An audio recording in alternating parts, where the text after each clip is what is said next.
Magnífico. Entonces, ayer estábamos viendo un poquito sobre la integración de la vigilia. Antes de empezar, ya le envié el correo al doctor Chacón para solicitar el aula. Estoy esperando que me conteste hoy, porque necesito enviarles la convocatoria con los temas de manera formal. Y, bueno, si me contesta, esperan la convocatoria hoy. Si no me ha contestado para el jueves al mediodía, entonces voy a hacer la convocatoria sería a examen virtual, porque yo no programo a quemar ropa, ¿me entienden? Aparte del hecho de escribir e imprimir el examen versus configurarlo en la plataforma, también porque todo el mundo tiene que saber qué aula toca, ¿va? Qué aula toca y de paso, algunas cosas. Si vamos a hacer el examen en físico, vamos a aplicar una serie de reglas básicas, ¿ok? Primero, el examen es a las 8. Si es así, yo voy a enviar el aula, necesito que todo el mundo esté 10 minutos antes, ¿ok? Porque funciona así. Están en el aula, llega el guardia a abrir y a chequear quiénes están ahí. Abre, todo el mundo espera, pero yo tengo que configurar ahí, poner los pupitres de tal manera que estén separados y empezar a llamar para que empecemos y que tengan las 2 horas. 1, 2. El día del examen, y esto sí se aplica para todos los exámenes con presencia física, no pueden entrar en el pupitre. Yo voy a asignar los asientos. 1, 2. El que entra, si trae mochila, vamos a poner una esquina ahí designada donde ustedes ponen la mochila. En su pupitre, y escúchenme bien, solo pueden tener pluma, lápiz si quieren, y corrector si creen que ocupan, borrador y absolutamente nada más. Ningún tipo de aparato electrónico. Eso incluye, aparte de teléfonos y computadoras, smartwatches, audífonos o cualquier cosa que sea cualquier cosa electrónica de cualquier tipo, ¿ok? Eso es categórico. Agarran su teléfono, lo apagan o lo ponen en silencio y lo meten en la mochila junto con todos sus chunches y lo ponen en una esquina, ¿ok? Al momento de entrar, lo ponen en la mochila, van a su asiento, agarran el examen y por razones de bioseguridad, obviamente que máscara puesta todo el tiempo, todos están vacunados. Entonces, no sé si la universidad lo pide, pero yo sí voy a pedirles que anden su carnet de vacunación y su forma 03, para que nadie se vaya a quedar trabado por alguna cuestión de esas, ¿ok? Lo revisa el guardia y adentro. Entonces, máscara permanente, nada electrónico. Repito, si tenga algo electrónico, esa es cancelación inmediata de su examen. 3, yo no sé, hay gente que todavía lo permite, pero ustedes pueden en el examen escribir todo lo que quieran en lápiz, porque lo que está en lápiz yo lo considero borrador y no lo califico. Ahora, si ustedes me contestan el examen, es lo mismo que entregarme un examen en blanco. O sea, todas las respuestas van en tinta, en le tinté, ¿ok? Y terminan el examen, agarran sus cosas y evacúan el lugar, ¿ok? No hay permanencia ahí, ni en el aula ni en el pasillo. ¿Ok? Porque es lo que vamos a establecer como protocolo de bioseguridad, aparte o independientemente de lo que haga la universidad. 3, si ustedes dicen, no, si llega tarde el examen, no hay problema. Ustedes pueden empezar el examen a las 9:59 si creen que pueden terminar. Solo en PDF en el celular. ¿Cuál carnet de vacunación? ¿Es válido? Sí, es válido. Lo importante es que tengas, es más, es lo más lógico, nadie anda cargando papeles de esos, pero que lo tengan por si lo piden en la entrada, que esté a la mano, vaya. No,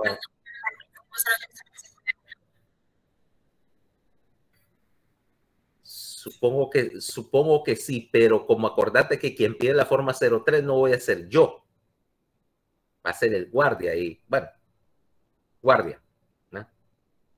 El carnet lo estoy revisando yo, pero ¿cómo se llama? La forma 03, no sé, no creo que te cueste mucho imprimir una hojita de papel, ¿va? ¿Cómo son los guardias? Entonces, ¿qué? Así. Entonces, así funciona. Usted puede llegar a la hora que quiera con una condición. Si alguien vino, agarró el examen, lo contestó, terminó a las 8:30, me entrega el examen, se va, pero ya no puede entrar nadie después de que el primero haya entregado el examen. O sea, si uno terminó, eso cierra las admisiones al examen. O sea que normalmente los exámenes no lo puedes contestar en 5 minutos, está bien, pero si eso fuera, esa es la única limitante. O sea, una vez que el primero entregó el examen, eso cierra la posibilidad de las llegadas tarde. Para que alguien llegue, vea, ya eso lo considero egregiamente tarde. Pero de ahí no, si no, se atrasó el bus o me costó encontrar parqueo, no te preocupes. Lo que sí quiero es que en lo posible todo el mundo esté temprano para empezar en sincronía, porque después al terminar el último se cerrar el aula y todo el mundo se va. Por razones de bioseguridad también no tener permanencia ahí mucho rato en ese infecto campus, ¿va? Probablemente va a ser en el edificio 5, porque ahí es donde están las aulas más grandes y donde es relativamente fresco en la mañana. Pero todavía me tienen que decir qué aula están habilitadas. ¿No? En el 5 o tal vez en el 2. ¿Qué más? Una cosa que sí quiero que sepa, porque en la plataforma no lo habilita y ustedes no lo han conocido, pero yo sí hago una cosa. La regla del -1. ¿Sabes qué es la regla del -1, Paola? No es como en la PA. Parecido. Vamos a ponerlo así. Ponerle que yo te pongo una pregunta, ¿vale? 4 puntos. Si la contestaste bien, tenés 4 puntos, ¿va? Si la contestaste parcialmente, 2 puntos, 1.5. Si la dejaste en blanco, es 0, ¿cabal? Entonces, ¿dónde entra el -1? Si le responden una tontera. Exactamente, el que me conteste una brutada, le voy a poner -1, incluso -2 si la brutada es egregia. O sea, esto es para evitar el contestar cualquier cosa, para rellenar, a ver si este señor es tan maje que se la traga. No se las traga. Entonces, si tenés una idea y me contestas lo que sabes. Si no tenés idea, tu mejor estrategia es no contestar la pregunta. ¿Ok? Porque si te tiras y la verdad veo la pregunta y es un insulto a la lógica o a mi inteligencia, -1. Mira, es muy raro que pase con un grupo de gente competente que alguien se gane un punto restado de esa manera. Pero créeme que ha pasado. Mira, una vez, eso en odontología, cosa, vino una sujeta ahí y no hizo caso de la regla. De 20 preguntas le pegó a una, tenía 5 puntos, pero había 6 brutadas. En esas 6 preguntas contestaba pura brutada. ¿Cuánto sacó? Un 40 por ahí. Contestó una de 20, o sea, tenía 5 puntos ganados. Una de 20. Un 4. Sí, sacó -1, por eso se llama la regla del -1, porque ganó 5 puntos y perdió 6. Todavía le bajé un punto adicional del siguiente examen. ¿Eh? Pasó, doctor. Pasó a mejor vida. Pasó a mejor vida, terminó. Y todavía tuvo la cachaza de tratar de terminar y ir a... Espérate. Fue examen de recuperación global. Pero tenía 40. Al final tenía 40 o algo así, el mínimo para entrar al global. Y yo le dije, mire, si no ha estudiado, ni se tire. ¿No? Aquí está el examen, si lo agarra es bajo su responsabilidad. Acordate que la recuperación global, cuando eso estaba en vigencia, borraba todos los anteriores, ¿va? ¿Cuánto crees que sacó en la recuperación? Menos que los 40 que tenía. Sacó 22. Se fue con 22. ¿Ok? Miren, es que esa es una cosa. Y la gente me pregunta que por qué hago eso. Es porque yo sé que, particularmente, si venís de clases como filosofía o sociología, vaya, bueno, sin hablar mal de los filósofos, aunque lo son, ¿va? Pero ahí yo soy de los primeros que en un examen de sociología, yo sabía que el profesor tenía 50 alumnos y que era políticamente zurdo, vaya. Este no iba a leer una respuesta grande. Entonces, vos venías y contestás aquel gran fárrago, aunque no tuviera sentido, pero le ponías suficientes palabras ahí de corte izquierdista y te ponían buena la pregunta, porque era carente, aunque era carente de contenido. Y la gente se acostumbra a esta la puedo hacer con otra gente, ¿verdad? Pero en medicina, si vos te acostumbras a escribir la primera tontera, se te va a hacer hábito. Y algún día vas a venir y empezar a inventar respuestas o a inventar cosas, por ejemplo, en una historia clínica o en una nota de ingreso. Vos veniste, no examinaste al paciente, escribiste una tontera. Vengo yo, después, empiezo a leer el expediente porque soy, bueno, vos lo dejaste y agarro yo el manejo del paciente y creyendo que vos efectivamente hiciste eso correctamente, y yo empiezo a leer todas las cosas que te inventaste y creo que son ciertas y empiezo a poner manejo en base a lo que escribiste. Los resultados pueden ser simplemente desastrosos. ¿Ok? Y no te vaya a pasar como le pasó a una interna. Fíjate bien, esta es una historia para que nunca lo vayan a hacer. Viene una X, médico interno. Era de Tegucigalpa, estaba haciendo el internado aquí en San Pedro, era de Tegucigalpa. Quería irse de fin de semana a su casa. No tenía turno, no me quiero ir de fin de semana a mi casa. Todo está bien. Ahora, ¿cómo haces? Porque se supone que tenés que ir el sábado y el domingo a pasar la visita y a ponerle notas a tus pacientes. ¿Cuál es la solución lógica o correcta a eso? Cambiar con un compañero. Exactamente. Decirle, mira, cubrime la sala, yo te cubro el otro fin de semana, etc. Esta no. Esta vino el viernes, agarró el expediente y puso las notas de viernes, de sábado y de domingo. ¿Ok? Y bajo el argumento, es una sala de ortopedia, aquí todo el mundo, bueno, está fracturado, va a seguir fracturado todo el fin de semana, están estables, estos pacientes llevan días o semanas acá y nadie se va a dar cuenta.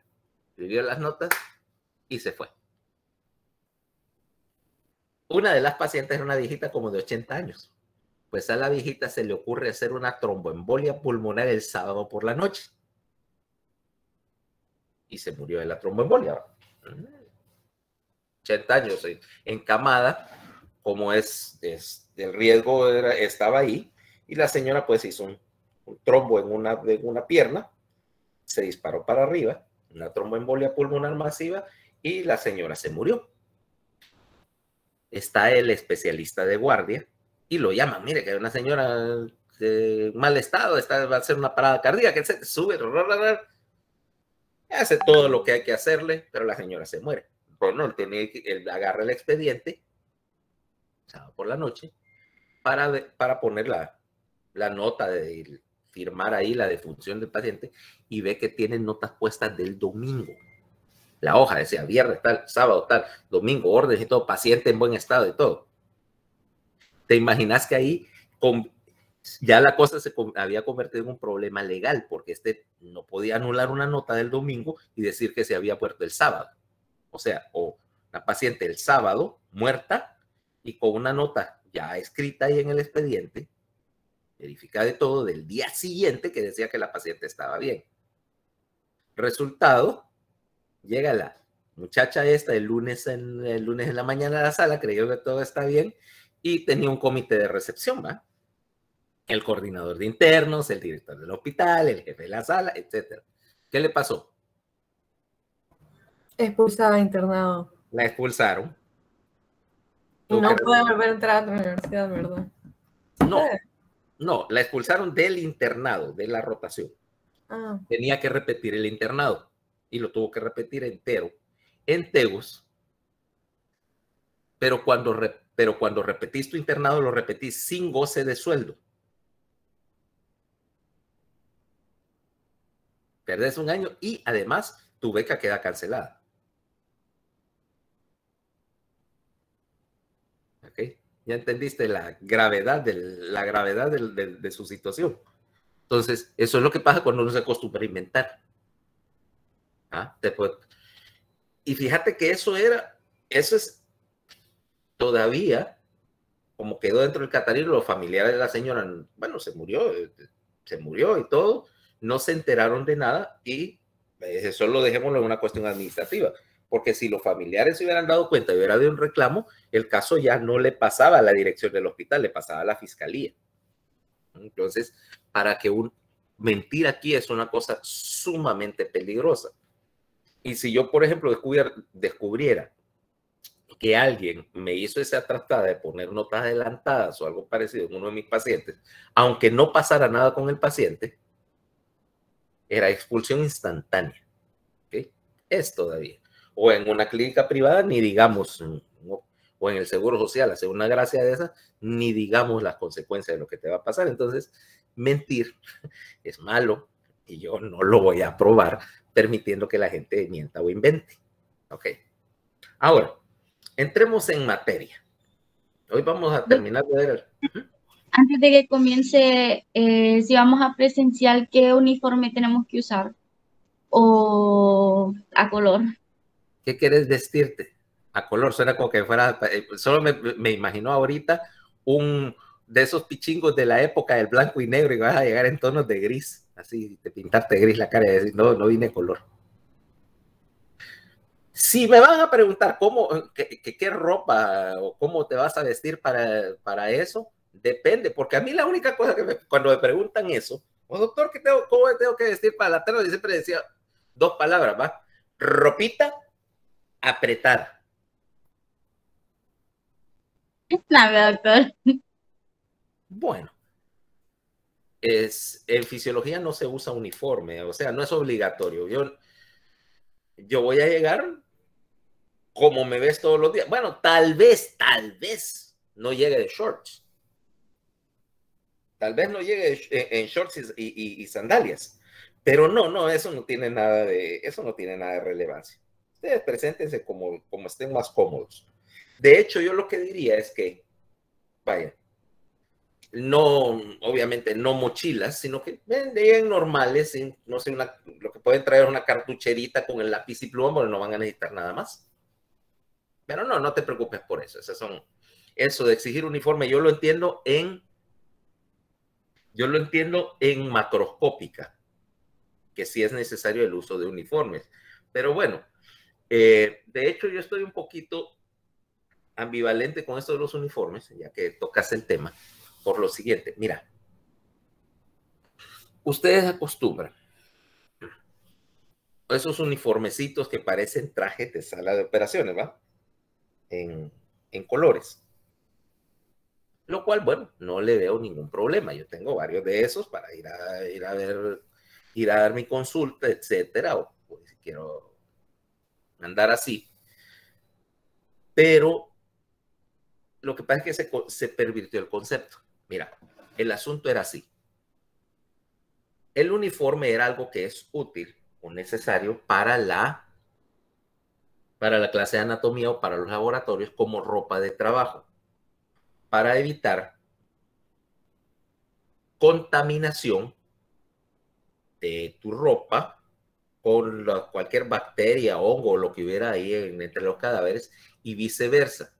Que vos no trajeras bacterias o esporas de hongo o cualquier cosa de la calle a la necroteca, porque esos caen en el cadáver. Los cadáveres, al fin y al cabo, aunque estén en formol, le crece hongo, la gente trae eso de la calle y al final esos cadáveres se terminan deteriorando. Entonces, lo correcto era, o es, que vos venías y llegabas así, con ropa de la calle, hay un vestidor, entonces vos venís, te cambiaste, pones tu trajecito ese azul, morado Barney o del color que esté de moda, y lo entras, haces tu trabajo, estás en el laboratorio, cualquier laboratorio de neuroanatomía, donde hay salpicaduras y todo, bueno, y si te manchaste, pues no había problema. Salías, te cambiabas, metías tu ropa en una bolsa y te ponías tu ropa de calle y mantenías la limpieza. Eso es lo correcto. Lo que pasa es que se convirtió en el uniforme como prenda de vestir o como identificador de que sos estudiante de medicina. Bueno, perfecto, yo no le veo problema que digas soy estudiante de medicina, pero no era el propósito. Entonces de ahí la cosa se pervirtió, que primer año tiene un uniforme, que segundo año tiene otro color, que tercer año tiene un tercer color, que no era la idea. Los uniformes, vos vas a ver que los médicos, hay uniformes de todos colores, ¿va? ¿No? ¿Y qué decís ahí? Blanco, bueno, blanco generalmente lo usa el personal de enfermería, pero es que hay verde, celeste, gris, rojo oscuro, de colorcitos, vaya, esos son los pediatras que andan en una camisa con dibujos de Peppa Pig o algo parecido. Eso es porque en una emergencia, un hospital grande o en una situación de crisis, cada especialidad tiene su color. Los ginecólogos andan de verde, por ejemplo, los cirujanos andan de azul, los neurocirujanos que usamos el color tradicional de nosotros es gris. Los ortopedas andan, qué sé yo, beige, ocre o cualquiera, dependiendo del hospital. Pero la idea es que imagínate que estás en el hospital, llega aquella tendalada de pacientes, un accidente masivo, y entonces, ¿dónde está el ortopeda? No te vas a detener a ver la plaquita del nombre, si no lo conoces. ¿Dónde está el ortopeda? Es aquel man que está, mira, aquel man del traje beige. Neurocirugía. Es el brother que está de gris. Es para identificar a la gente. Y eso en cualquier situación. Es como por ejemplo, vas a ver, una situación donde es crítico. Eso lo agarraron los médicos. Pues antes se usaban uniforme de un solo color. Lo agarraron curiosamente de la US Navy, de la Marina Americana. Porque en la Marina vos ves un portaaviones de esos grandotes, ¿va? Y que hay 100 gentes ahí, un montón de aviones, eso es como la pista del aeropuerto en chiquito. Y entonces tienen unos trajes o unos chalecos de colores. Los que andan de rojo son los que manejan los armamentos, los de morado son los que tienen las mangueras de combustible, los de verde son los que manejan la catapulta, o sea, para verlos de un solo. Y por eso era que había colores en los uniformes médicos. Hay. Lo que pasa es que ustedes lo convierten en que azul es el de primero, verde es el de segundo, rosado es el de tercero y así por el estilo.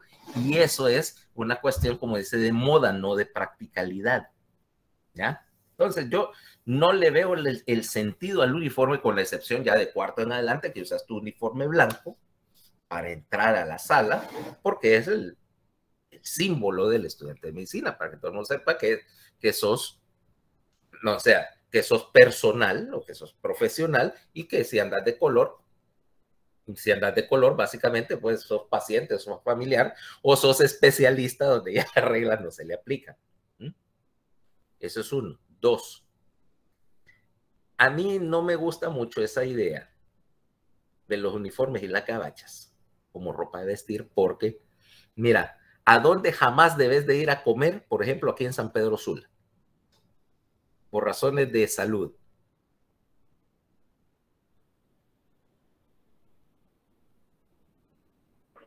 Justo del Cinemol. ¿A dónde? ¿Al City Mall? No. A Plaza Pedregal. ¿Sabes por qué va? No, doctor. Porque iban los del Catarino. Exacto. Y entonces vos venís, te vas al burger, agarras tu hamburguesa o tus papas, estás acá, y pasa un estudiante del Catarino con su gabacho, su traje, mira, y la gabacha abierta como que es la capa de Lord Vader, barriendo por todo el lugar, pasando, restregando todas las mesas con todas las bacterias, virus, hongos y mierdas diversas que trajo el Catarino. Para mí eso es una falta de educación hacia todos los demás, pues. La gabacha es una ropa de trabajo. Entonces te la quitas, la dejas en tu locker, la dejas en el carro y entras con tu ropa normal que no está contaminada, que la gabacha se supone que la protegió. Es más, te lo voy a poner así. Suponete que vos venís y fíjate cómo se nota. Ahí al lado hay unos talleres de mecánica. Si llegara uno de los muchachos, de los mecánicos, a comer ahí, todo grasiento, polvoso, de que estuvo trabajando debajo de un carro, la gente se le aparta. Mira cómo anda de sucio ese mamba. Y sin embargo, él es peligroso porque la grasa de carro no me va a contagiar ninguna enfermedad. Pero si es estudiante de medicina y anda contaminando todo Plaza Pedregal, aplauso, miren qué bonito es estudiante de medicina. ¿Ya me entendiste? Entonces, yo no favorezco el uso de uniformes, excepto como ropa de trabajo para el laboratorio de fisiología, sí, y cuando este exista, sí, lo lógico es, bueno, todo el mundo póngase su gabachita de uniforme o su trajecito ese, cámbiese, entre al laboratorio uniformado, porque ahí sí es un área de trabajo. Pero en el aula, o sea, para recibir una clase teórica o un examen teórico de papel y lápiz, no veo por qué debe haber diferencia entre vos y qué sé yo, un estudiante iba a decir de ingeniería, pero esos tienen su uniforme. Los de ingeniería civil, por lo menos sabes cuál es el uniforme de ellos, ¿va? Camisa cuadros. Camisa a cuadros, burros de trabajo, jeans y aquí un metro aquí agarrado, una calculadora. La faja con hebilla y alguna cosa aquí puesta con que es la batifaja, que un metro, que una cuestión, aunque no vaya, aunque sea, hayan salido a su casa y solo van al aula, pero andan como si van directo al sitio de construcción. ¿Va? Es más, mi hija que es de ingeniería eléctrica, papi, ¿usted cree que yo debo comprar botas? Porque no, que porque todos mis compañeros le caen. Y le digo, ¿para qué quieren botas en ingeniería eléctrica? ¿Por si les cae un amperio en el pie o qué? O para no pararse en un voltio. Entonces, hasta ahí llegó. Hasta ahí llegó su idea de andar vestida de ingeniero. Por suerte, se viste normal. Se viste como persona normal. Pero, entonces ya entiendes mi lógica. Si querés, o si el uniforme es lo único que tenés limpio y planchado ese día, dele viaje. Pero si no, no te calentes la cabeza. Porque este que está acá, jamás lo vas a ver con una gabacha. No me gusta. No hay demasiado calor en este país. Y desde el punto de vista de control de infecciones, ¿sabes qué hacen en Inglaterra? En Inglaterra, que son gente civilizada. Esto. Pues en Inglaterra todo el mundo anda con bien vestido y todo, pero si vos vas al hospital, tienen un montón de estas camisetas, de las baratas, ¿vale? De las de 3 por 100 lempiras. Blancas, sí, obviamente no tienen bolsillos, no tienen nada donde se pueda cachar una bacteria. Entonces vos venís, te quitas tu traje y corbata, te pones una cosa de esta, una camiseta blanca y entras. con la ventaja de que, por supuesto, estas son, aparte de más limpias, en el sentido de que te está poniendo una fresca, la quitas y es más fácil de lavar. Es más, si se mancha o si se contamina, son lo suficientemente baratas para ser desechables. Ok, mira, le cayó algún, o entró en la habitación de algún paciente que tiene algo raro, contagioso, entonces, aparte del traje de bioseguridad, que es desechable, también deseche la camiseta, bótela y quémela. Bótela y quémela, es más barato gastar, qué sé yo, $1 en una camiseta que $10,000 antibióticos porque veniste y hiciste contaminación cruzada e infectaste a otro paciente. Ya ves la lógica. Y ellos lo comprobaron, y esta gente lo comprobó con estudios. ¿Te imaginas que incluso hubo un montón de protestas porque es un especialista inglés acostumbrado a andar bien trajeado y todo, que le dijera que tenía que poner una camiseta desechable, camiseta de mercado, para ir a ver a sus pacientes? Brinco, particularmente a la gente mayor, ¿va? Pero al final todo el mundo le demostraron con estudios que era la manera racional de controlar las infecciones. Entonces, sí, por favor, si te vas a poner eso, sí, uniforme, que no lo hayas restregado por toda la necroteca, todo el catarino, que por lo menos lo lavaste, ¿va? ¿Ok? Bueno, entonces, concluyamos con lo que íbamos a hablar, que era la fisiología de la vigilia y la conciencia. Ahora, ayer nos quedamos en que había una diferenciación entre el ciclo de sueño-vigilia y los mecanismos. Dijimos, había mecanismos activadores que eran tanto ascendentes como descendentes, y por la misma razón también tenemos un mecanismo inactivador que está basado en el núcleo pedúnculo-pontino. O sea, la vigilia, concluíamos que no era una cuestión así de binaria, o sea, no es 100% vigil o completamente dormido, sino que hay un montón de estados transicionales. Es lo que te explicaba, por ejemplo, la parálisis del sueño. Te explica también, por ejemplo, ese fenómeno relativamente poco común, que es el sonambulismo. Básicamente, si tenés un sonámbulo, lo que tenés es alguien que no completó del todo otra vez la secuencia de encendido, no encendió completamente la corteza, sin embargo tiene suficiente actividad cortical para estar parcialmente despierto y todavía reaccionar de alguna manera, pero hay una característica. Número 1, no está completamente despierto. 2, el último mecanismo que vos encendés cuando encendés la conciencia es el mecanismo de la memoria. Es característico del sonámbulo que no tenga memoria de lo que hizo, ¿ok? Porque no completó la activación. Ahora, eso me implica dos cosas. Que hay lesiones que me comprometen la vigilia, en ambos sentidos. Primero, las lesiones que hacen que no te despertes. Lesiones en el sector del lucus cerúleo, o sea, en el mesencéfalo superior, y lesiones en el hipotálamo, en la porción más rostral del hipotálamo, o sea, el hipotálamo supraóptico, hacen que los pacientes no sean capaces de despertarse o de mantener la vigilia aún en presencia de un estímulo. Y vos mirás, por ejemplo, un paciente con este tipo de lesiones y haces un electroencefalograma y lo que verías es un patrón de sueño. Verías, decíamos, un patrón de onda lenta, propio del sueño, con usos y ritmo, y este ritmo lento, teta delta, implicando que la corteza está activa, está encendida, pero está sincronizada en sueño, o sea, no se envió la señal que la saca de sincronía para despertar.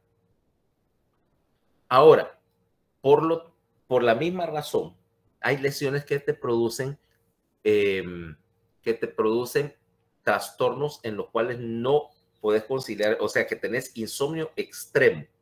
Y hay dos tipos de lesiones características. Una son las lesiones del área del núcleo pedúnculo pontino y de los núcleos del RAFE, donde donde básicamente no tenés un mecanismo para apagar el encéfalo. Entonces tenés insomnio casi intratable, mortalidad alta porque el sueño al fin y al cabo es un mecanismo reparador, y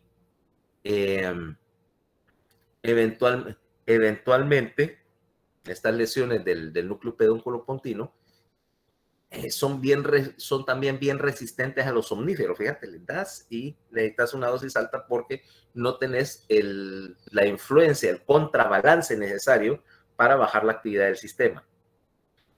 Las otras lesiones que te causan insomnio así intratable son unas lesiones del tálamo que involucran a los núcleos intralaminares del tálamo.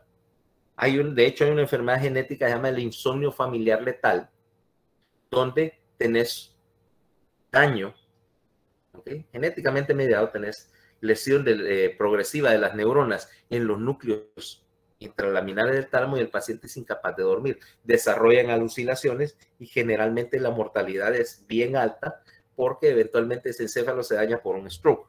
A ver, vamos a ver, ¿dónde estamos? 61, pero vamos a regresar a otra cosa. Entonces, para ver lo que estaba hablando, para reforzarte lo de los ritmos, aquí te voy a poner, esto sí es un, mira, en la izquierda, lo que ves en un electroencefalograma tomado, mira que el tiempo es básicamente un segundo, mira, en estado de alerta, lo que llamamos beta o ritmo asincrónico, mira que es pequeño, luego alfa, y mira alfa como, esto es tomado en la región occipital, mira cómo la amplitud del ritmo aumenta y disminuye, mira cómo tenés esto. Luego, en fase 1 del sueño, como el voltaje baja y tenés estos usos lentos, esto es teta, este ritmo se llama teta, donde tenés los usos de ahí, aquí tenés ondas teta completamente, mira, mira cómo va, este y este se parecen, y todo el sueño, okay, todo el electroencefalograma está así. Y por último, en el sueño más profundo, ondas lentas, aquí estás aproximadamente a 3 ciclos por segundo, mucho más lento, y tenés ondas delta, ¿ok?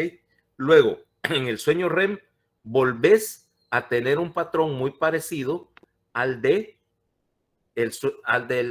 estado de vigilia. Quiere decir que aquí tenés una progresión. Espérate. ¿Qué le pasa a esto aquí?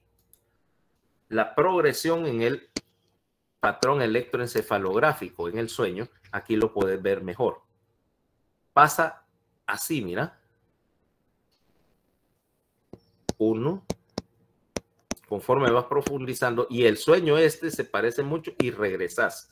Ves que esto implica que la activación del encéfalo está movida por un ciclo. Ahora, ese ciclo, como te decía, no está del todo determinado. ¿Qué es lo que regula exactamente en qué momento esas, o cómo el encéfalo te da, cómo el encéfalo puede cambiar de un patrón a otro? O sea, ¿qué es el cronómetro que te dice cómo pasar de una fase a otra? Pero sí es conocido que tiene ¿cómo se llama? Un ritmo y un patrón definido para cada fase. Ahora, suponiendo, saqué la corteza de sincronía, encendí todos los mecanismos. Ahora, eso implica que estoy vigil, pero ¿cuál es la diferencia entre estar vigil y estar consciente? En términos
Vamos de vuelta. Vale. Vamos a ver acá. Listo. No terminó la pregunta, doctor. Yo sé que se desconectó. No sé qué diablos pasa que este baboso internet tiene unas pausas ahí medio.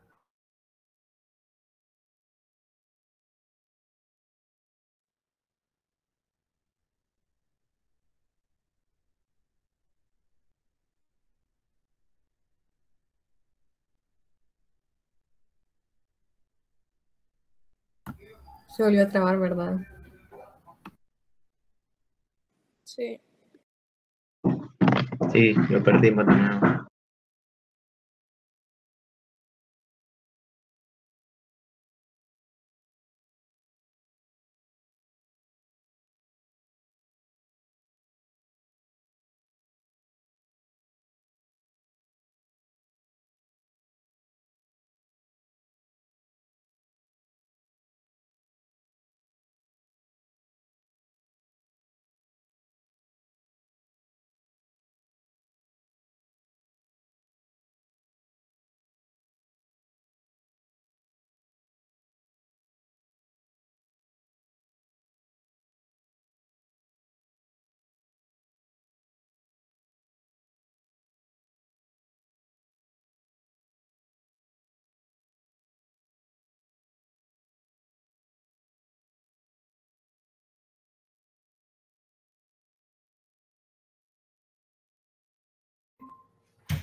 Será imbécil este pendejo.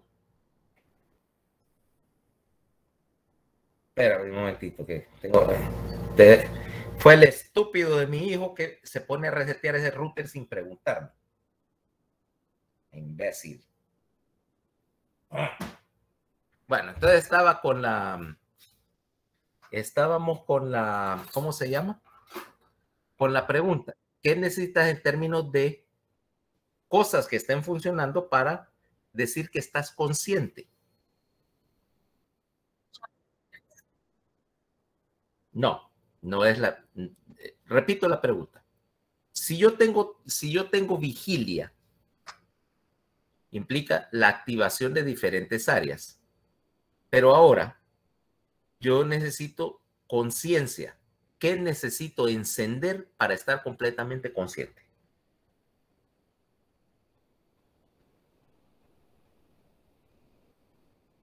O sea, ¿cuáles son las estructuras encefálicas necesarias para poder decir que tengo conciencia? Está integrado. La corteza prefrontal y frontal. La corteza frontal y prefrontal primero para la orientación. 2, la corteza temporal y 3, por lo menos los sistemas sensitivos principales. ¿Ok? O sea que yo puedo definir ahora que para integrar la orientación en particular autopsíquica necesito la corteza límbica y prefrontal. Para tener la orientación en tiempo y espacio, la corteza parietal. Y para obtener la información en tiempo, la corteza temporal medial, todas alimentando a tus procesos de pensamiento. O sea, que implica que tenés integración de la conciencia mediante el encendido de todas estas áreas corticales y que estén transmitiendo información entre sí. O sea que básicamente para estar plenamente consciente tenés que tener integridad cortical. Ahora, eso me trae al otro punto que me interesa ver. Es la evaluación de la vigilia y la conciencia, porque decíamos ayer de que una de las cosas con que más te vas a topar en la práctica diaria, o en algún momento de tu carrera, porque no necesariamente vas a dedicarte a atender emergencias, pero tenés que pasar por el internado del social. Entonces, ¿cómo evalúas a un paciente que está o aparentemente está comprometido de conciencia? Entonces, ahí es donde donde entrábamos con el problema de la subjetividad. El problema es que yo puedo definir así empíricamente, sin necesidad de ningún entrenamiento médico, yo puedo decir, por ejemplo, que Irma está plenamente consciente, ¿va? Porque está sosteniendo una conversación conmigo y me doy cuenta que sus mecanismos y sus procesos de pensamiento están enteros. ¿Okay? Del momento que está despierta, yo le estoy haciendo una pregunta y ella me está respondiendo organizadamente, que está consciente, ¿no? O sea, es trivial. Lo mismo si tengo un paciente, qué sé yo, en coma absoluto, profundo, que definitivamente es el extremo opuesto del valor de los valores de la conciencia, tampoco necesita ser médico, mucho menos especialista para saber que ese paciente tiene un compromiso gravísimo de la conciencia, ¿verdad? O que tenés un paciente en muerte cerebral, conectado a un ventilador y lo evalúas y te das cuenta que ese paciente no hay ninguna actividad, vaya. No importa de qué estímulo le hagas o qué reflejo le querrás buscar, no responde a ninguno. Dice, bueno, no, definitivamente no es, ya no está aquí, ¿va? El problema son todos los puntos intermedios, porque entonces entramos en la evaluación de la conciencia y teníamos un problema. Una de las cosas que yo, como neurólogo, neurocirujano, tengo que evaluar es, y en particular antes de que existieran todos los métodos para hacer imágenes de adentro de la cabeza, llegaba un paciente y se golpeaba la cabeza. Te lo llevaban al hospital. Con o sin algún compromiso de conciencia. Entonces dice, bueno, yo tengo la sospecha de que este paciente tiene, por ejemplo, una contusión cerebral o un hematoma dentro de la cabeza que puede estar creciendo. Ahorita tengo la sospecha, pero no tengo elementos como para decir si realmente necesita, que no sé, que le abra la cabeza, ¿verdad? Y dónde abrir la cabeza, hay que explorarle ya, esa era otra historia diferente, ¿va? Cómo localizar una lesión antes de que existiera una tomografía. Pero bueno, dije, ¿qué hago? Lo voy a ingresar al hospital y obviamente si veo que se está deteriorando, tendré que hacer algo al respecto, ¿va? Abrirle la cabeza o ponerle el tratamiento médico, lo que estuviera en boga. Eso implica que tenía que establecer alguna manera de determinar si ese paciente estaba mejor o estaba peor, ¿va? El problema es que originalmente, y en tus libros clásicos, ¿quiénes leyeron el texto ese que les puse? De evaluación de la conciencia. Ok. Entonces ves que, de hecho, en los textos tradicionales decía, y el texto es el diagnóstico del estupor y del coma. Y lo lógico, ¿y eso qué es, va?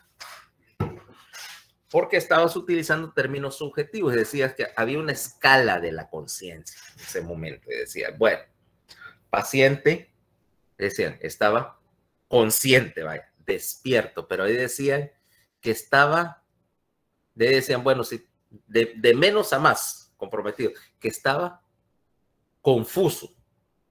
¿De qué es confuso? De ahí decían, cuando más allá de confuso, decían, estaba obnubilado. Ok. Obnubilado que sí, que estaba más que confuso, que ya no estaba pensando claramente, tal vez algo así. De ahí decía, de obnubilado pasaba a tener estupor. Y había gente que decía estupor ligero, estupor severo. Del estupor, que era creo la última fase del estar considerado despierto, pasabas al coma. Entonces decías, al coma superficial, al coma profundo, tenía una cosa que llamaba coma sobrepasado, que aparentemente era la ausencia de todo, pero ahí venía el problema. Si te das cuenta, no te estoy dando una definición clara de ninguno de esos términos. ¿Por qué?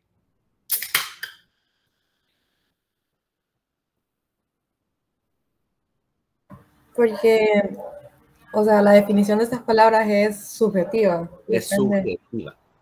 Exactamente, eso es subjetivo.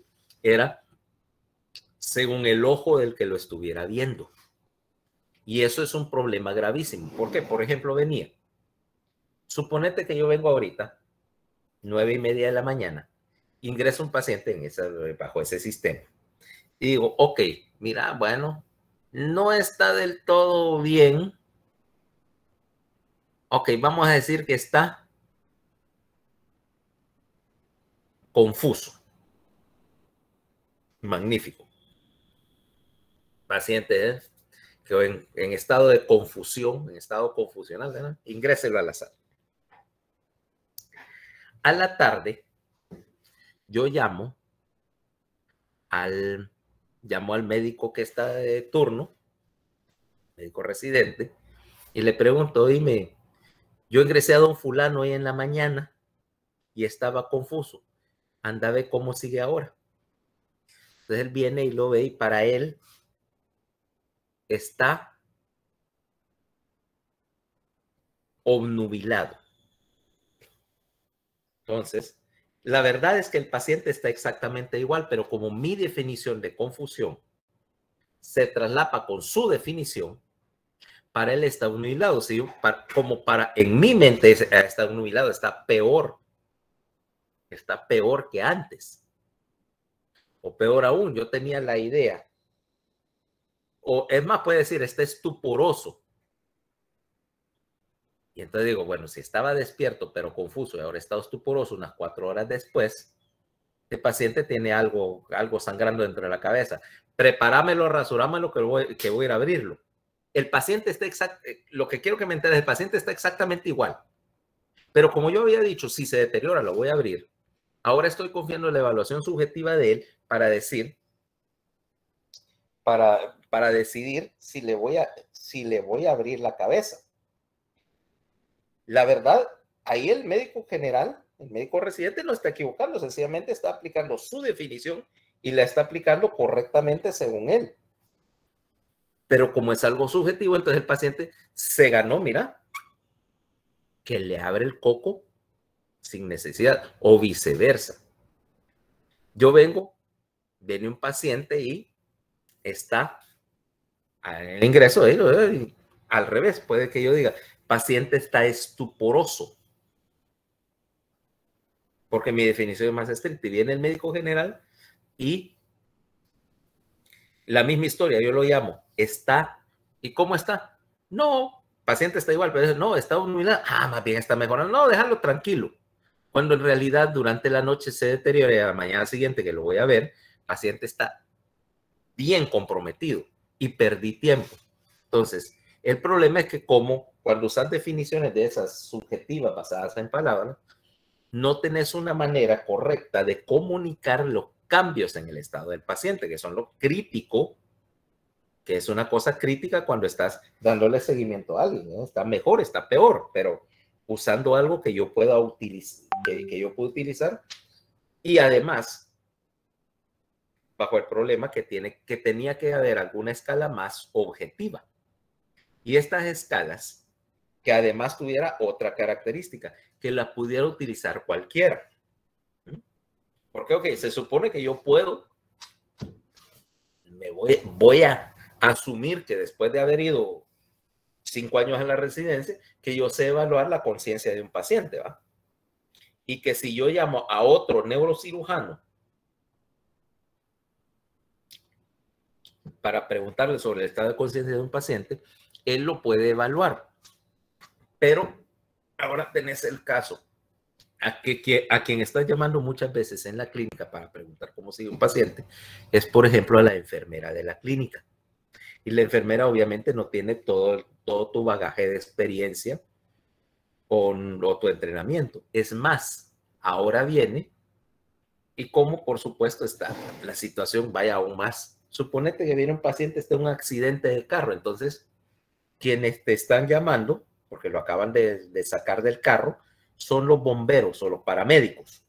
¿Sí? Y los paramédicos llaman al hospital para decir, miren, les vamos a llevar un paciente que estuvo en un accidente, así, así, así. Y entonces yo le pregunto, ay, ¿cómo está neurológicamente? ¿Está despierto? ¿Está consciente? Etcétera. Y ellos me tendrían que decir, sí, viene en tal estado, para yo saber, bueno, viene un paciente consciente, ambulatorio, caminando, y ese es menos de correr que dije, mire, viene en coma y convulsionando y no sé qué más. Y que por supuesto, si el transporte es largo, ¿qué tal si lo traen de 1 hora? Me avisan si se está deteriorando, llámenme de nuevo si hace falta, ¿va? Para yo saber qué esperar al recibirlo. Necesito una escala que sea objetiva y sea realizable con parámetros concretos que pueda evaluar cualquier persona con mínimo entrenamiento. Entonces ahí es donde entran las escalas para la evaluación de la conciencia. La primera, o la más común, o la que es universal casi, no la única, es la escala de coma de Glasgow. Esta la describieron por primera vez 2 escoceses, Janet y Tisdale. De hecho, trabajaban, ya están retirados, o creo que uno ya falleció, en el ¿cómo se llama? En el Royal Infirmary en Glasgow. Entonces ellos lo utilizaban porque era un mecanismo para comunicarse entre otros con la enfermera, con el estudiante, con el paramédico, para tener una evaluación de la conciencia que todo el mundo pudiera anotar en una hojita. Y entonces, porque lo importante de la escala, no solamente que es objetiva, sino que además cada parámetro fue escogido para determinar un específico punto de la vigilia y la conciencia. Veámosla. Vamos.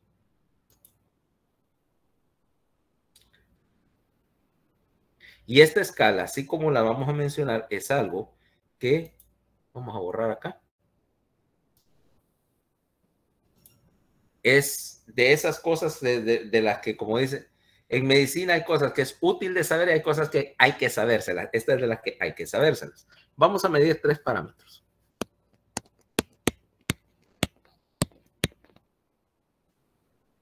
Parámetro número 1, respuesta verbal.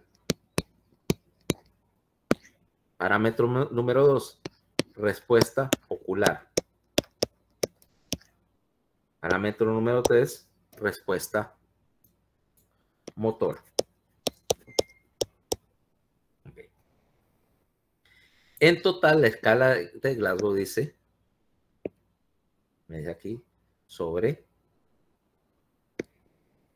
X de 4, aquí hay 6 puntos posibles y aquí hay 5. En principio, el máximo puntaje que podrías tener en una escala de Glasgow es 15 puntos.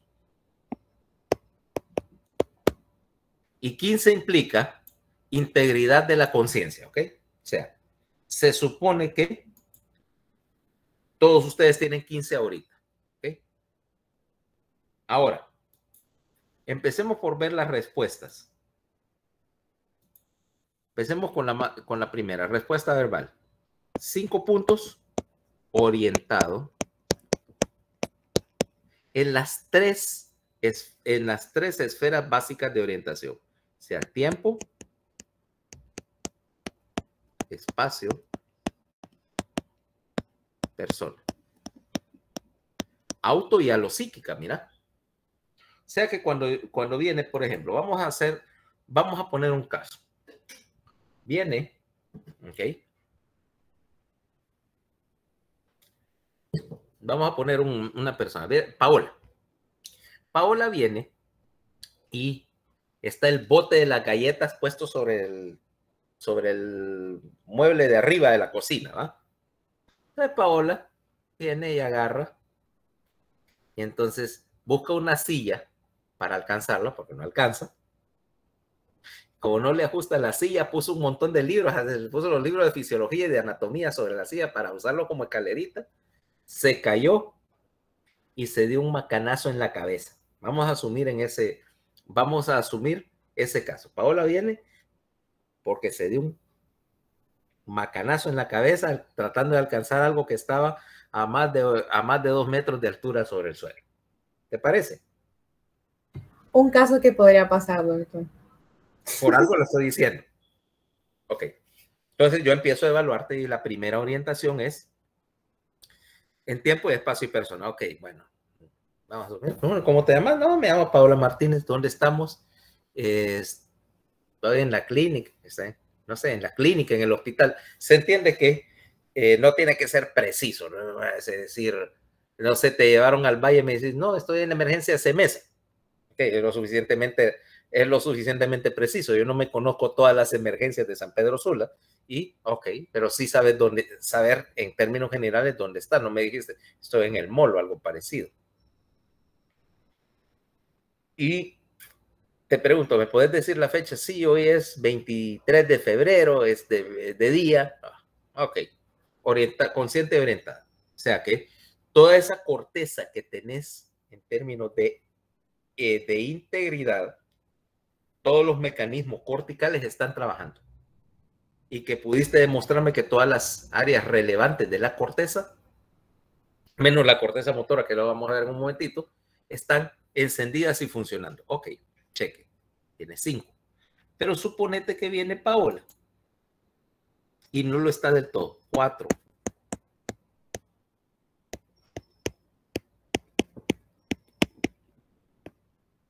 Ok. Fíjate que desorientado. Ok, Paola, ¿dónde es? Ok, ¿cómo te llamas? ¿Ah? Generalmente la respuesta clásica aquí, cuando empezás a trastornarse tu conciencia, es la incapacidad para darme una respuesta. ¿Dónde estás? No, en casa. Generalmente en la casa. Y obviamente está la emergencia del hospital y tenés todas las pistas ahí visuales para darte cuenta que no está en casa. En la casa. ¿Y qué día es? No sé, y te dicen cualquier cosa. Y vas a ver que también el pensamiento se pone un poquito lento. Y tenés que repetir la pregunta a veces. ¿Cómo te llamas? ¿Ah? ¿Me puedes decir tu nombre? Paola. No, tu nombre completo. Paola. Así, ¿verdad? Te das cuenta que ese 4 implica, más allá de la desorientación, que no me puedes decir la hora o la fecha, que es, como digo, yo tengo un poquito de margen, le doy un poquito de margen o beneficio de la duda, pero sí definitivamente te das cuenta que esa corteza, aunque está funcionando, ya no está funcionando bien. Y que la respuesta verbal ya no es la que yo esperaba, la que esperaría de alguien que tiene educación universitaria, ¿verdad? Así como si yo me topo con cualquiera de ustedes y empiezo a hacerle una pregunta, espero, dado su nivel de edad y educación, que te esperar cierta respuesta. ¿Te das cuenta? Dice, esta no está completo. Este proceso no está completo. Ya algo está fallando. Ahora, el siguiente paso sería 3. Palabras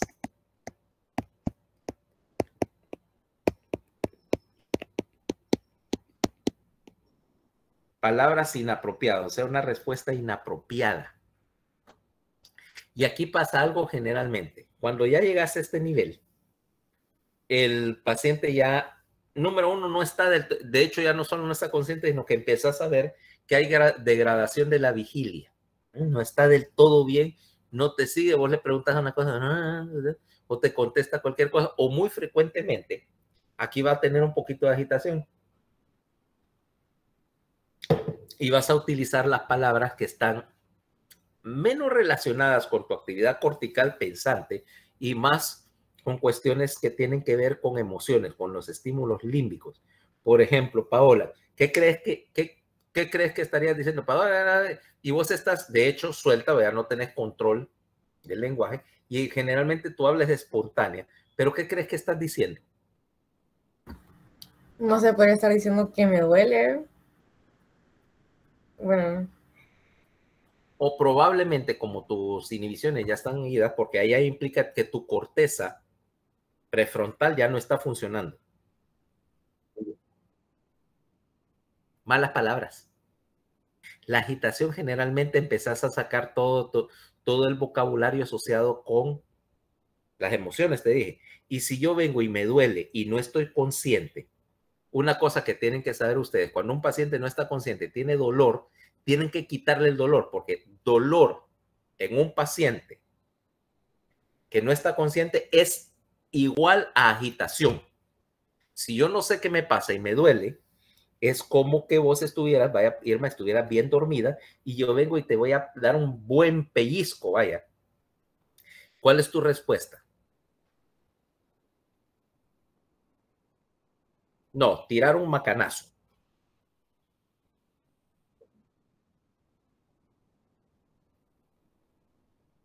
Bueno, ¿y qué sos en el fondo? ¿Qué sos en el fondo? O sea, si viene alguien y me empieza a apoyar, una cosa es que me despierte es que me empiece a apoyar cuando yo estoy dormido. En mi caso, la respuesta va a ser inmediatamente sonarle una patada en la dirección de donde sea, ¿eh? Así sea quien sea. Y por supuesto, lo que voy a decir, ya te imaginas que no puedo decir en una reunión. O si yo estoy clavando, si yo estoy metiendo un, ¿cómo se llama? Un tornillo y el destornillador se resbala, y el destornillador se resbala y me atravieso el dedo con el destornillador, ya te imaginas que eso es algo emocionalmente impactante, ¿va? Y doloroso. Ya te imaginas todas las cosas que me vas a escuchar decir, ¿no? En 3 o 4 idiomas, si es posible. Lo mismo sucede acá. Ya me imagino a Paola sacando el mejor francés de academia, ¿va? ¿Ok? Porque generalmente aquí ya está, ya el lenguaje no es, si te das cuenta, ya no es coherente. O sea, ya no es lenguaje en el sentido de comunicación, sencillamente está representando la actividad de una corteza de lenguaje que ya no funciona. 2, sonidos. Te dice sonidos incomprensibles, o sea, gruñidos, quejidos, ya no es lenguaje, fíjate. Cuando llegaste a este punto, ya no es lenguaje. Es cualquier cosa, pero no lenguaje. Estás gruñendo, o sea, literalmente tu capacidad para generar lenguaje ya se perdió. Ay, lo que sea, ¿va? Gruñidos, gemidos, quejidos, pero no lenguaje. Y por supuesto, el mínimo valor es 1, que es ninguna respuesta verbal. O sea que ya no tenés ninguna integración posible. Entonces, ahí tenés 5 puntos. Luego andate, obviamente que la respuesta verbal como medida de, entonces, medida de la integridad cortical. Ahora vámonos a respuesta ocular. ¿Y por qué la apertura ocular acá? ¿Por qué se escogió la apertura ocular? Para ver el funcionamiento del sistema autónomo con la dilatación de la pupila. La pupila es otra historia. Aquí no estás evaluando pupilas, solo estás evaluando vigilia y conciencia. Si vos querés evaluar, ya, entonces ya decís cosas como evaluar pupilas o frecuencia cardíaca o todo, ya no es la escala de Glasgow. Ahí hay otras escalas, por ejemplo, está una escala que se llama escala 4, por ejemplo, que sí evalúa pupilas. Full outcome of unresponsiveness, algo así. Evaluación completa de la no responsividad. Esta es Glasgow con otras, le agrega todos los parámetros de Glasgow y le agrega cosas como pupilas y frecuencia cardíaca. Esa es para evaluar, para hacer una evaluación más profunda, pero aquí estamos solamente con el Glasgow original. Escoger respuesta ocular, porque en principio tu medio principal de obtener información, o sea, del exterior, es por medios visuales. Y nosotros asumimos que que vos no estás despierto con los ojos cerrados normalmente, ¿va? No es lo normal, no es lo estándar. Claro, yo puedo estar despierto con los ojos cerrados, vaya, y estoy haciendo mi mejor papel así del gran Buda de Nara, mira. Pero es intencional, obviamente. Ahora, nadie está despierto todo el día con los ojos cerrados. Entonces decimos 4 puntos. Perdón, voy a volver a compartir.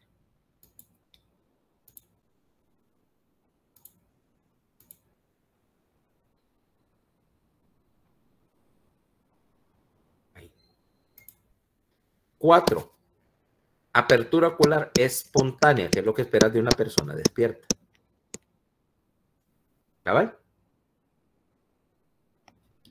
Pero ¿qué tal si Paola viene y en este caso no está del todo despierta, ¿va? No está del todo despierta. No está. Mira, sencillamente no está despierta. Está así. Ahora, tomemos a Paola, que básicamente se durmió, o sea, su vigilia bajó. Ya no está activamente conectándose con el medio. Pero en este momento todavía no está tan comprometida que yo... Hey, Paola, ¿ah?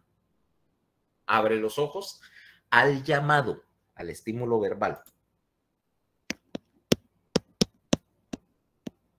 Y una cosa que te llama la atención cuando degradas de 4 a 3 es que tu estado normal de vigilia implica que yo tengo los ojos abiertos y estoy percibiendo. Pero ahora mira, Paola.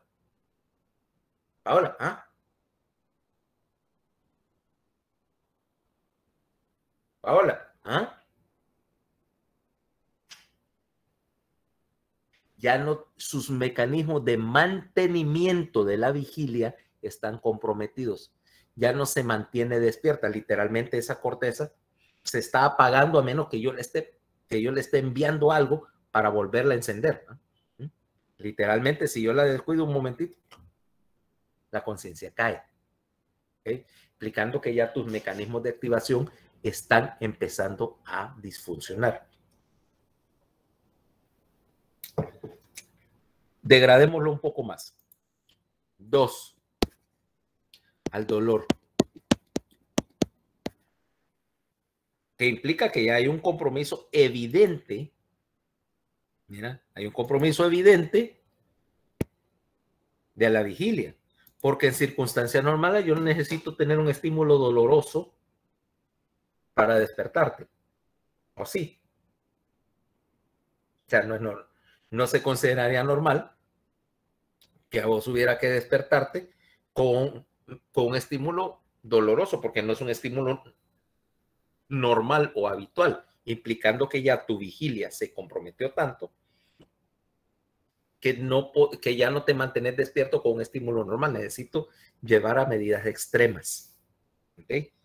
Compromiso moderado a severo de la activación. Y por cierto, por supuesto, ninguna respuesta ocular. O sea, un paciente en coma o por definición no abre los ojos. Ahora la respuesta motora, implicando, aquí estás midiendo integridad de la corteza e integridad de los mecanismos del tallo. Ya si tenés un compromiso de la respuesta motora, la cosa está mal. Empecemos primero. 6. Obedece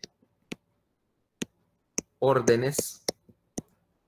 Se entiende, órdenes simples. Entonces ya venís y decís, ok, ahora levántame tu mano izquierda. Levántame tu pierna derecha. Ya, cosas así, órdenes simples, fáciles de entender, ¿ok? O agarrarme la pluma, implicando eso incluso porque hay 2 tipos de órdenes cuando hablas de la evaluación motora. Órdenes transitivas y no transitivas. Órdenes no transitivas implican partes corporales, por ejemplo, aplaude. Entonces, no transitivo, no implica la... Cuando yo digo una orden transitiva, implica el uso de un objeto externo al cuerpo, porque ahí estás evaluando también la integridad de la corteza parietal que procesa lo que llamamos la praxia, el uso de los objetos. Y te digo, agárrame el lápiz. O agárrame el lápiz. Escribí con él. ¿Ya? Estás evaluando el uso de los objetos, que es una función mayor. Vos podés tener, obedece órdenes simples, transitivas o no transitivas, pero implica también que hay integridad del sistema motor. 6. 5. Bajémosle un punto.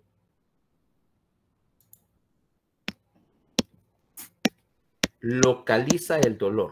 Fíjate que aquí ya estamos con una combinación. Generalmente los pacientes, por ejemplo, cuando te dicen que se degrada, primero se degrada la respuesta verbal, luego la respuesta ocular, y en este momento este paciente ya no está despierto, sino que tiene que recurrir, mira, a estímulos dolorosos para obtener una respuesta, que ya no es normal. O sea, yo no espero que un paciente solo responda cuando le duela.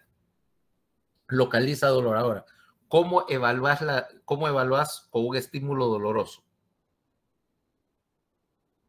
Porque no quiero, tampoco es la costumbre acá, mal hecha, es que vienen, típico interno, gente no entrenada, y lo primero que es estímulo doloroso, lo primero que hace es empezar a retorcer el pezón a los pacientes, ¿va? O agarrar los nudillos y empezar a hacerle así en el esternón. Ahora, eso no es ni correcto, porque ese paciente, el causarle dolor, y si no le has dado analgesia, lo vas a agitar. 2, te puede meter en un gran problema. Suponete que vienes vos y llevas a tu abuelita, que la encontraste inconsciente en el baño, y lo primero que hace el baboso que la recibe es de la viejita, y lo primero que hace es empezarle a retorcer el pezón a tu abuelita enfrente tuyo. ¿Qué es lo que puede pasar? El familiar se va a molestar. Mira, si vos venís y haces eso, si hubieras hecho eso, bueno, ahorita ya falleció. Rafael, lo reviento, yo también. Van a tener 2 lesionados en ese momento, porque por lo menos el paciente ese baboso va a necesitar un cirujano plástico al día siguiente. ¿Ok? Es incorrecto, no estás evaluando nada y le va a pasar como al Pato Lucas, exactamente. Le va a ir como al Coyote, para ser más correctos. Va a ir como Willy de Coyote. Entonces, ¿cómo se evalúa el dolor? Porque vos tenés que ver 2 cosas. 1, porque puedes confundir una respuesta de dolor con una respuesta de inflexión, que vamos a ver al siguiente, sino que vos evalúas y hay puntos dolorosos. El primero es aquí, mira, comprimiendo el facial contra el proceso de estiloides. Aquí, mira. Es doloroso,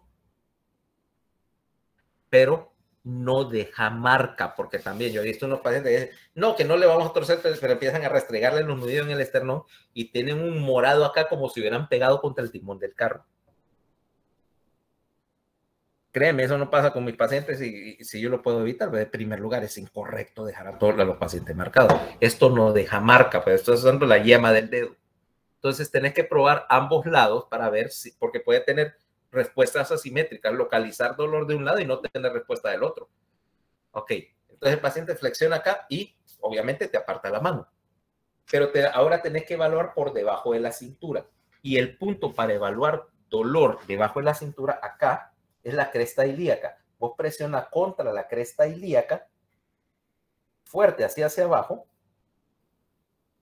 Ok, y es extremadamente dolorosa, en particular aquí donde se inserta el ligamento inguinal, la presión es bien dolorosa. Pruébenlo si quieren en casa.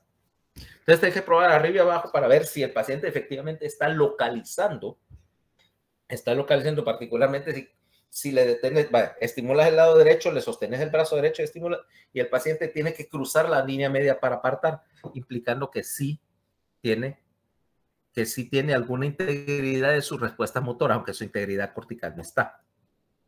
Ahora, para ver localización del dolor, la corteza está funcionando. Ahora, ¿qué pasa si yo saco la corteza de la ecuación? Y estoy trabajando con ganglios basales. Mi corteza no funciona, el siguiente sistema motor, decíamos en la jerarquía, son los ganglios basales. ¿Qué es lo que tendría? Tendría respuesta en flexión.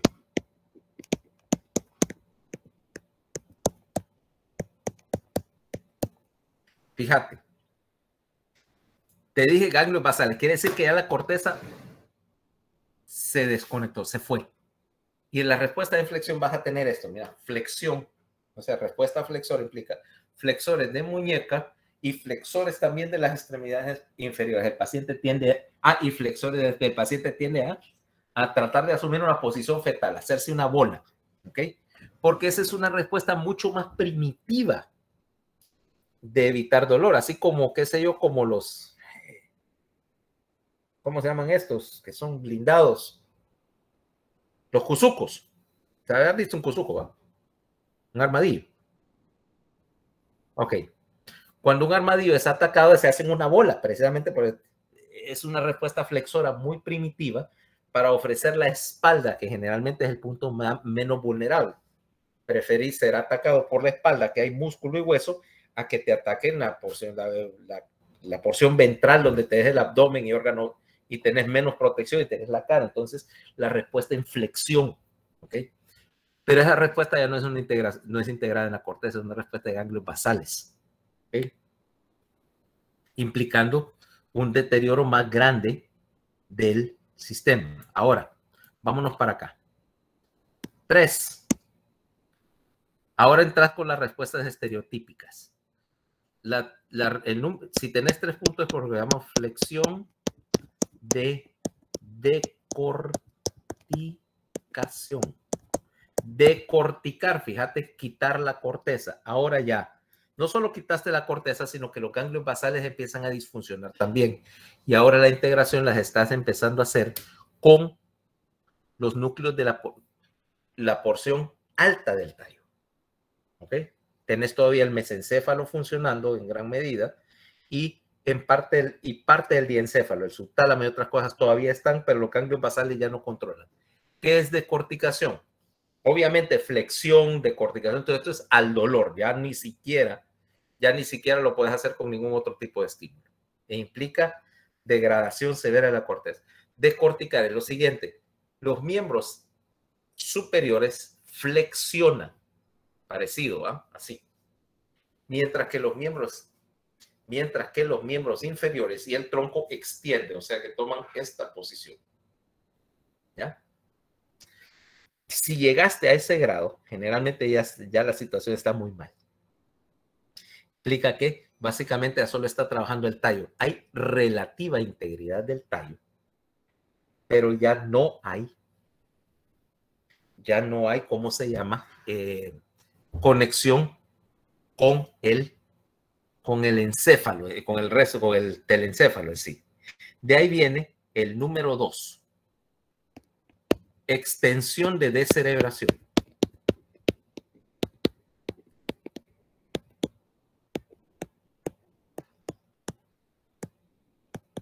Dice de cerebro, o sea, quiere decir que ya telencéfalo y diencéfalo se fueron, ya solo estás trabajando con el mesencéfalo y para abajo, o sea, básicamente aquí estás integrando con la porción media del tallo, de la porción rostral del tallo, o sea, de mesencéfalo para arriba, ya no hay nada funcionando. ¿Y cómo es la extensión de descerebración? Es lo siguiente: contraes en masa todos los extensores, mira la postura. Extendés y extender los miembros, o sea, rígido como una tabla, en máxima extensión, y esta, mira la postura cuando contraes todos los extensores. Entonces está así. El término tradicional dice, porque parece como que están encendiendo la moto, ¿va? Y este man no, ese ya se subió a la Yamaha. Como los niños con parálisis, sí, porque son mecanismos similares. En los niños con una PCI o con alguna forma de convulsiones o con meningitis, básicamente porque el tallo está trabajando desinhibido. ¿Okay? Aunque las vías están integradas, pero está trabajando desinhibido. Aquí pasa que ya no tenés, ya los ganglios basales ya no están funcionando y la corteza ya está offline y la mayor parte del tallo lo está. Y ese es el último paso. Ya un paciente que está descerebrado, ya es el último paso antes de, obviamente, ninguna respuesta. Quiere decir que el mínimo es 1 y 1 y 1, mínimo, valor mínimo de Glasgow es de 3 puntos. Glasgow de 3, en ausencia de otra causa que explique, por ejemplo, uso de sedantes o hipotermia, Glasgow de 3 es casi sinónimo de muerte cerebral. De hecho, si vos me presentás un caso, mire, doctor, que tiene un hematoma un hematoma epidural o una contusión grande y ya lo evalúe y está en Glasgow de 3, ¿qué crees que voy a hacer yo?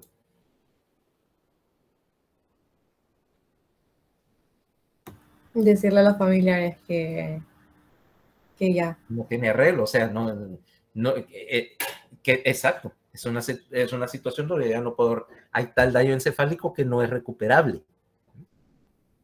Ahora me entendés por qué la evaluación, porque la evaluación periódica y objetiva de las cosas, porque obviamente para que ese paciente haya llegado a Glasgow de 3,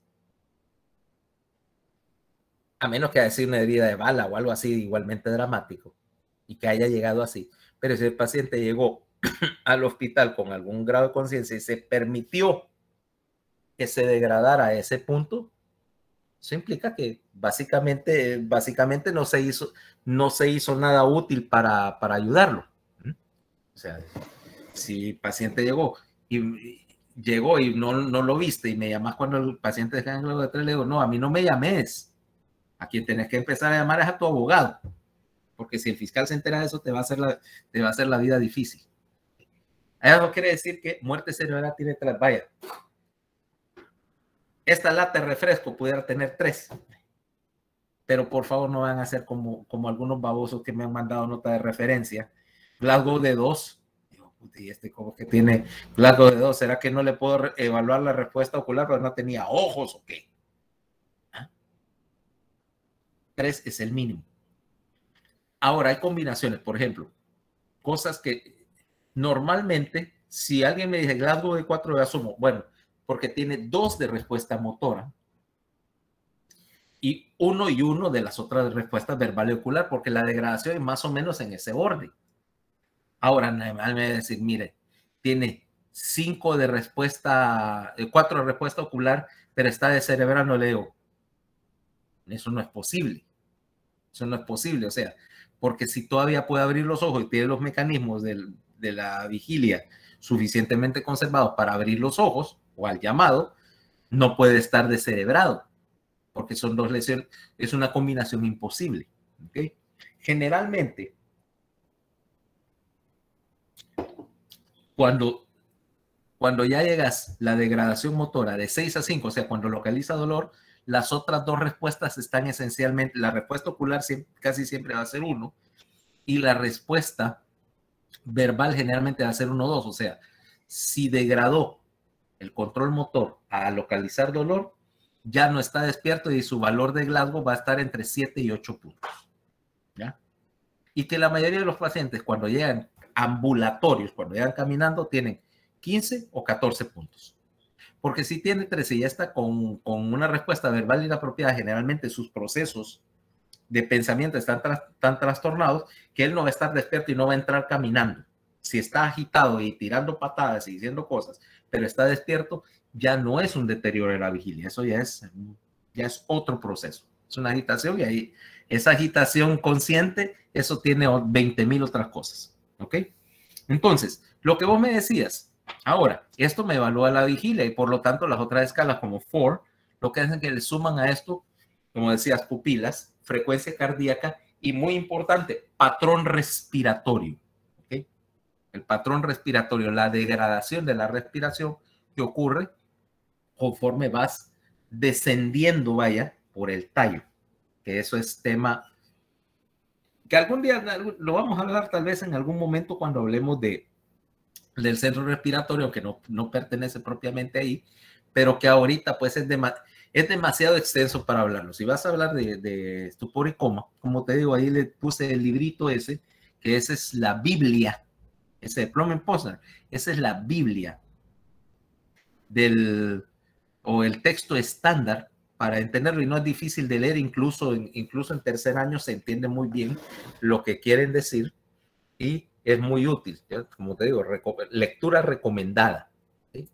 Entonces, bueno, ¿preguntas? Doctor, ahorita que vimos lo de escala de Glasgow de 2, por ejemplo, en el caso de que una persona de verdad no tenga ojos, la escala no se modifica ahí. No se modifica, le das un punto. No tiene respuesta ocular porque no tiene ojos, pero es un punto. No existe el cero. ¿Qué sucede con las personas con catalepsia? No, esa es otra historia. El diagnóstico, se entiende que el puntaje de Glasgow es válido en ausencia de otras cosas, como te digo.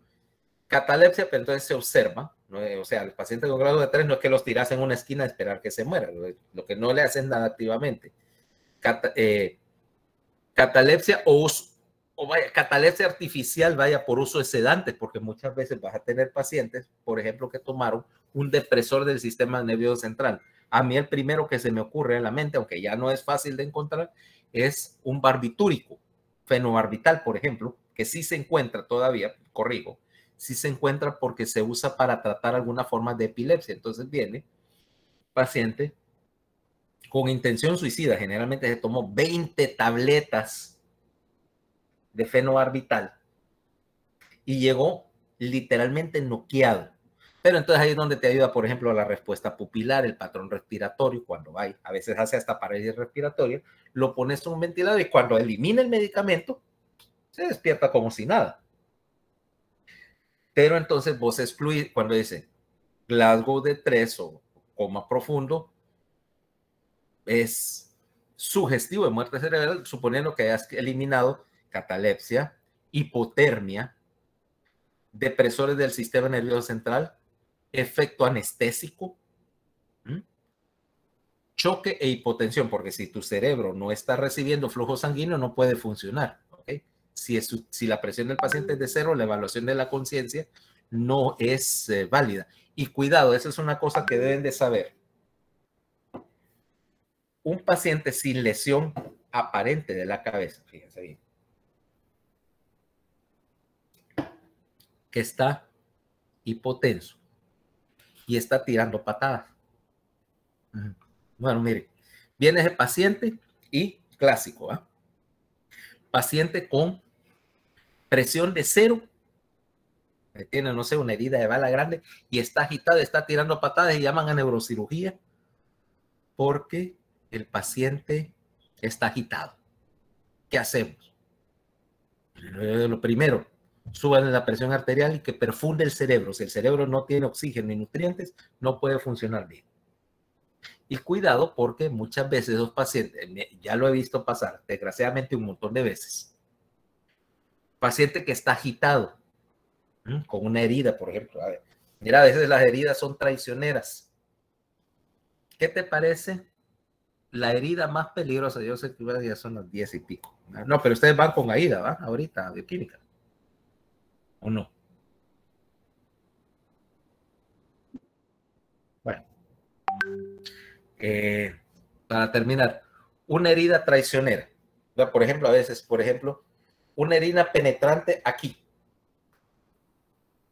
con un hemopericardio, un paciente chocado porque literalmente tiene una herida al tórax y tal, y a veces, ¿sabes? Esa sí yo la vi. Sí la vi cuando era estudiante. ¿Has visto las cosas que usan esos, como las puyas esas, las agujas de los zapateros? ¿Has visto una aguja de zapatero? Es una cosa así larga que usan para hacer hoyos en el... Ok, una herida aquí, con una lesión de pericardio y un hemopericardio sangrando adentro del tórax, un tamponamiento cardíaco, y la herida es así, mira, y el paciente llegó a un pleito de cantina, entonces llega tirando patadas y diciendo tonteras y agitado. Entonces, ¿qué es? No, es que estuvo en un pleito y a saber, lo hirieron y le cayó. Entonces, el concepto, vaya, está diciendo tonteras porque está bolo. Y de seguro le pegaron o se golpeó la cabeza. El paciente de repente da la presión 0. ¿Ah? Y ahora, ¿qué creo que? Y en esa confusión, el paciente hizo un taponamiento cardíaco y se murió. Hallazgo de autopsia, la heridita. Cuidado porque cuando uno no mira a todos los pacientes por los 4 costados, se les puede ir una herida como esa. Otra herida grave y que yo así, por suerte ese sí lo sacamos y todo mejoró. Una herida de bala Adivina dónde era la herida. Y lo peor es que esa es la que nadie toma en serio. En el brazo. En el trasero. Literalmente, perdóname la expresión, no hay cosa, hay una regla en cirugía que dice no hay cosa más peligrosa que un tiro en el culo. Básicamente porque es literalmente una herida de pequeño calibre hecha así de atrás, entró por el glúteo y le pegó a la ilíaca. Ahora, la herida es así, vaya, es una balita pequeña, 22, 25, algo así, una herida chiquita en el trasero. Nadie lo ve, y quien lo ve, más bien, al fin y al cabo, podremos ser médicos, pero el niño de 12 años o de 11 años adentro de todos nosotros, un tiro en el trasero, con una lesión de la ilíaca. El paciente se chocó, terminó en el quirófano, y se dieron cuenta de la pared, mentira, que no le dolía tanto, ahí déjenlo, después vamos a ver. Cuando empieza el paciente, se le baja la presión, empieza a agitarse, a tirar patadas y a decir tonteras. Y entonces no será, llamen a neurocirugía, no será que tiene algo en la cabeza. A ver, ¿cuál presión tiene? 50/20.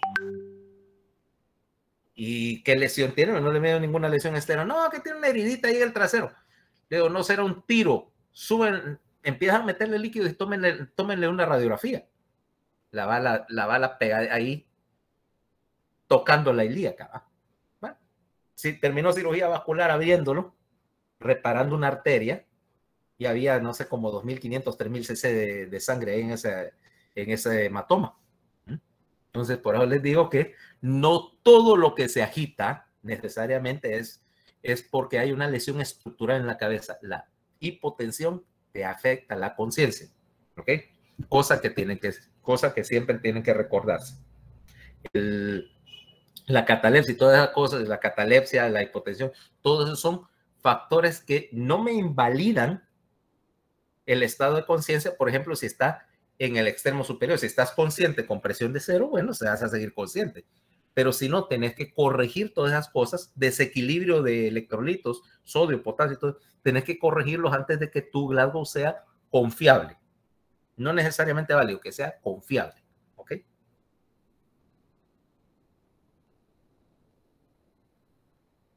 Ya. Bueno, ¿algún otro detalle? Mañana vamos a hablar entonces de flujo sanguíneo y presión intracraneal. ¿Ok? Listo, bye. Gracias, doctor, que tenga buen día.